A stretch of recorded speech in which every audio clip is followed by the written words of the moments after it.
Hi everyone, I'm Debbie House, editor of Retail TouchPoints, and I'm here today with Gary Topiol, who's the managing director for EMEA for Empathica. Welcome to you, Gary. Thanks for joining me today. So I have we're going to just talk about a couple of questions related to industry trends and some of the things that Empathica is doing.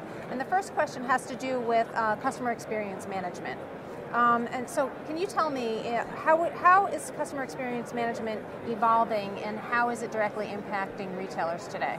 Sure. So I think when I first entered the industry 20 years ago, we talked a lot about customer service and a lot about standards.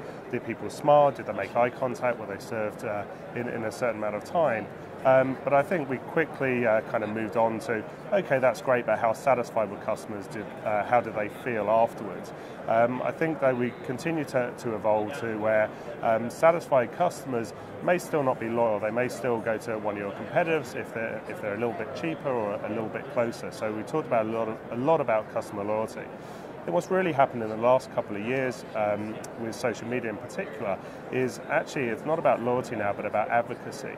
Do you have a good enough experience that you're actually prepared to talk to your friends and family and put your name on the line and make that recommendation?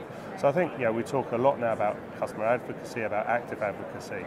And for retailers, I think what that means is advocacy is about individual customers. It's about how they interact with your brand at the point of execution. So you have to consider how can I get feedback every day from every location about how they're performing and really support that local team to deliver a great experience. Excellent. Okay. My next question is about social media and mobility, which are, of course, two of the hot topics that we're talking about with everyone at the NRF show this year.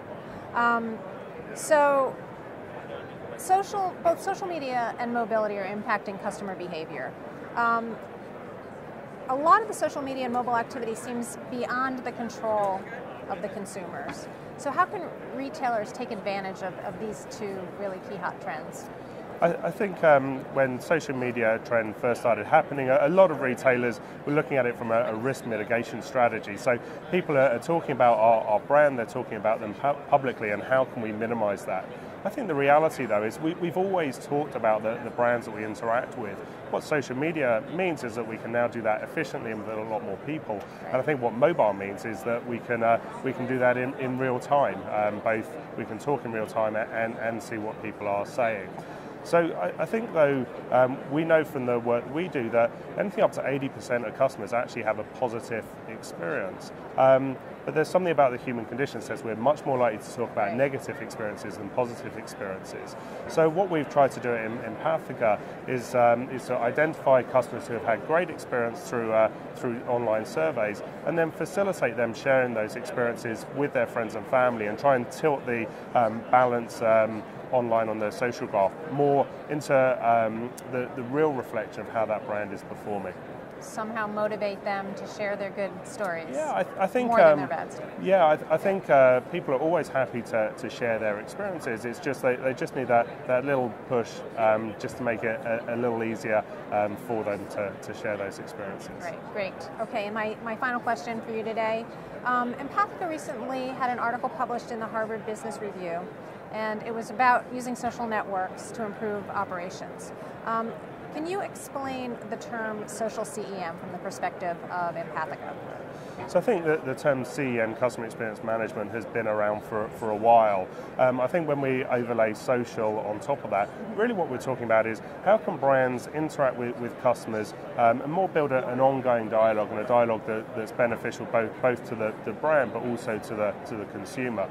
I think we're probably all a little fed up with being asked for long surveys that take 10, 20 minutes to complete. Actually what we want to be able to do is much more self-directed. So I've got some feedback, I can give that now. Actually I'm quite interested in what other people might have said and I think the customer wants to take ownership over that integration. So I think that's the social CM is really bringing together a lot of social media techniques and then marrying that with some of the more traditional customer experience management techniques. Taking advantage of what's already happening out there and not forcing the issue, I guess, really on the social level. Yeah, and I think think what social media allows brands to do is to really have that conversation, to get involved, to talk to their customers, but it's got to be about a conversation, a two-way dialogue. It's not about marketing, it's not about trying to sell something, it's just about interacting with customers in a way that makes sense both for the brand and the consumer.